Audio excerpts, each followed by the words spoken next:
You just got to find the right products. That's it. I can literally end the video there, but I'm not. I'm gonna actually do you a solid and give you the breakdown and the formula of how I did it. By the way, I'm Porsche. I'm the founder of goddessbyPorsche, a hair jewelry brand, and I've made well over 6 figures selling hair jewelry. I made a lot of mistakes along the way, but I'm gonna tell you the exact formula that I use for my brand to source viral products so you can copy it. Add your own razzle dazzle and build a 6-figure business selling viral products. 1, it must be affordable.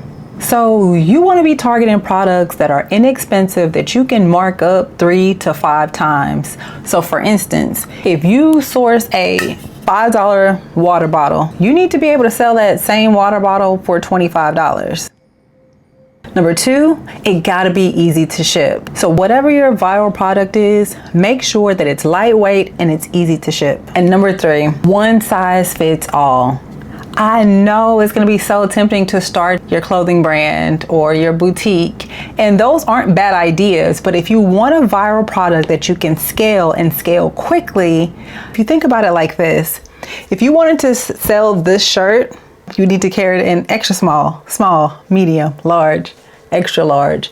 And then plus, the problem is sizing sometimes doesn't work. Once the people ship it back to you, they've worn it or it's damaged and you miss out on a lot of money. So to avoid all of that, just don't do it. Also, avoid electronics because of the obvious. It has a very high potential for it not to work. So affordable, easy to ship, one size fits all. Avoid electronics. Use social media to market. Use social media to market your product. Use social media to validate your product. If you think you have a good product, throw it up there for sale. See if you can get some pre-sales.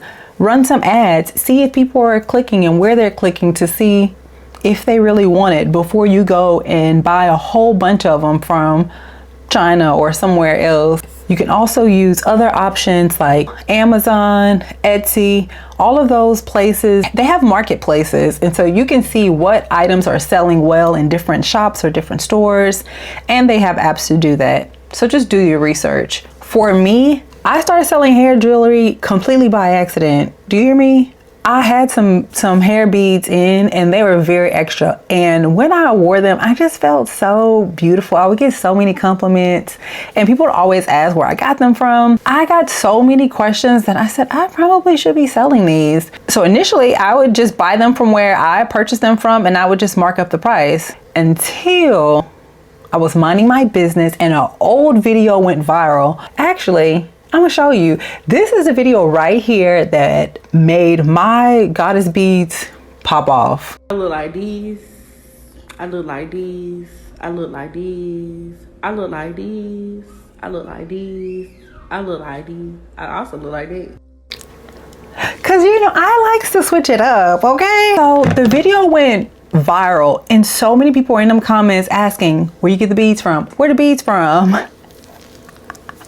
They just popped off from there. Custom branding and custom packaging. When you're first starting out, you just want to get the product out as quickly as possible and make sure that it's a nice presentation. It doesn't have to be labeled with all the extra things. Start simple. Having custom branding sets you apart from everyone else who's doing it. You become more trusted once you have a brand that you've developed behind you versus just some random TikTok shop that you've never heard of or some random sketchy website. Having that branded product gives them something to look forward to, and it reassures them that you're serious about this product and that it actually is going to solve the problem. This is actually how my packaging started out.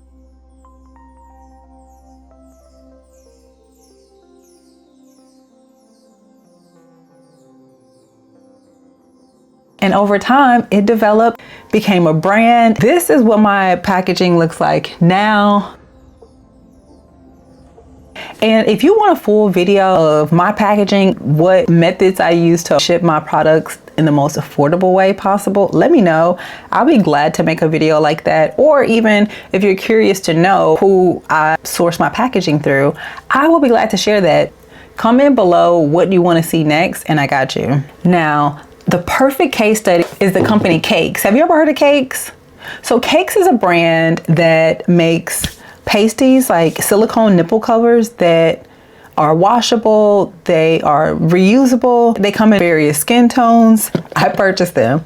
So this is their packaging, but it's a hard box cover. This is what they look like. So they're protected all around. Custom. I have these from our brand too, if you want to see where I get these from at a very, very affordable rate. Let me know. They come in there. They come in here. And when you open up the top, it's a cute little message versus these. And they came like this. I got them not at a beauty supply store, but kind of like at a teeny bopper store where they have a lot of fast fashion. And this is what they look like. And it's the same thing. It's silicone. Well, it's not the same thing. These, they are sticky. These were $3.99. These were $25.99. You understand? So having that package is what's gonna let you take it up a notch and allow you to sometimes sneak in a extra fee for shipping. Which one would you choose? I hate wearing bras, so I absolutely love these. And it's so much easier for me to store these away than it is for these. Enough about cakes and nipples. Let's move into a bonus. Solve a problem for a community that you're familiar with. For me, I was being extra with my braids and I wanted to be different, and I really wanted to embody the feeling of feeling like a goddess, and I wanted to share that with other people. So one of the ways that we give back and we solve for our community is by teaching young girls financial literacy and entrepreneurship through the art of hair braiding. So what better way to tie it all in as well? Most of the people who wear our hair beads are people who have locks. And so these are people who want to just adorn their locks, and they just want to feel beautiful and they want to look different and switch it up from how they normally wear it. So that also solves a problem. Think about what communities you're a part of, whether you are a soccer mom or a team sports dad, whether you have a child with autism, you're a runner, into dance, into yoga. Think about the circles that you roam in. You know, book club. Think about your church. Think about all the things that you're a part of and what problems you can help them solve. And that would really help too, because a lot of the products that I launched after my signature goddess beads were because I was solving more problems. Because the community was requesting these things. They literally put the idea in my hand and said, hey, if you have these, I'll buy these. Because I'm supporting this community, I was often asked out to pop-up shows and to hair shows and to all of these dope events where people would come and I can set up and I would literally sell out at these places. A really good case study of solving a problem for your community. Krista Smith founded a company called Hiccup. So she's an avid runner. She saw the amount of waste made on race days with those disposable little cups. And she said, no, I'm not having that. And so she created her own disposable silicone race day cups. The concept is simple. They would loan out thousands of cups to like the Boston Marathon. Once people would use the cups, they would collect all the cups, wash all the cups, rent them out again to another race the next weekend. Right now, she's set to have over 70,000 units. Isn't that amazing? So she's solving a problem by eliminating waste, and these races would benefit because then they would have the opportunity to say, hey, we are conscious. We care about the community and about recycling, and so much so that we rent our cups, which is kind of a flex for them. So it's all a win-win because she's solving a problem for that community. So think about your professional organizations that you're in. Think about your hobbies, your leisure. Think about what you do for work, how you can sell to your company or scale that. Things that would benefit people and solve a problem. That is the key and really the future of entrepreneurship. And then I have one more bonus just for S's&G's, bundling. And so whatever the product is, being able to bundle that product with other similar products. That's how my Venus set came about, because I had went to all these stores and bought all these beads and I just put them on. And people were like, well, how do I buy that?